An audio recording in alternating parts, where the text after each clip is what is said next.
Hello, everyone. Today we turn our attention to a fast-developing story in the Middle East that has begun to dominate diplomatic conversations from Washington to Riyadh, from Brussels to Tel Aviv. Saudi Arabia has issued one of its clearest and strongest warnings to date against Israel, declaring that any formal move toward annexing parts of the occupied West Bank would cross what it describes as a red line and would carry major implications for the future of regional security diplomacy and the fragile balance of peace agreements that have been built over the last several years. This warning is not coming in isolation.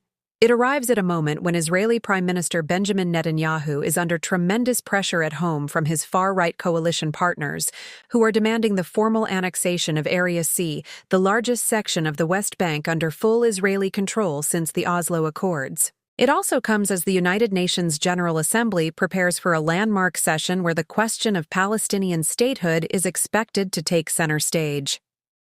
Hello, everyone. For Saudi Arabia, the stakes are high.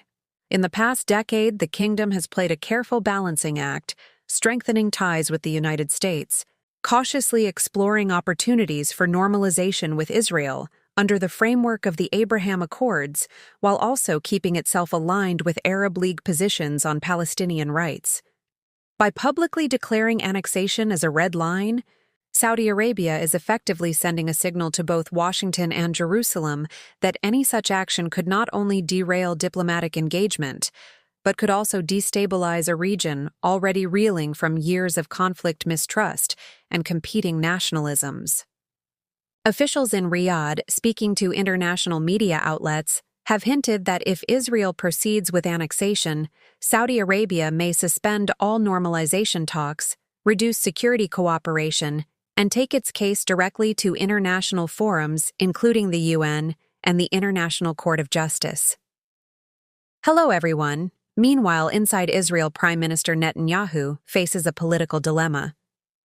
His coalition partners, particularly members of the Religious Zionism Party and other far-right groups, view annexation not as a matter of debate, but as a historic mission.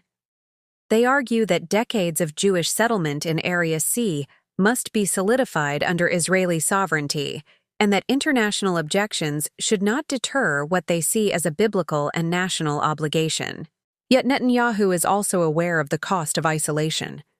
Israel's relationship with the United States remains its most critical security guarantee, and Washington has made it clear in both public and private that unilateral annexation would not only undermine American mediation efforts, but would also complicate broader regional strategies, especially at a time when the U.S. is trying to deter Iranian influence and maintain cohesion among Arab partners.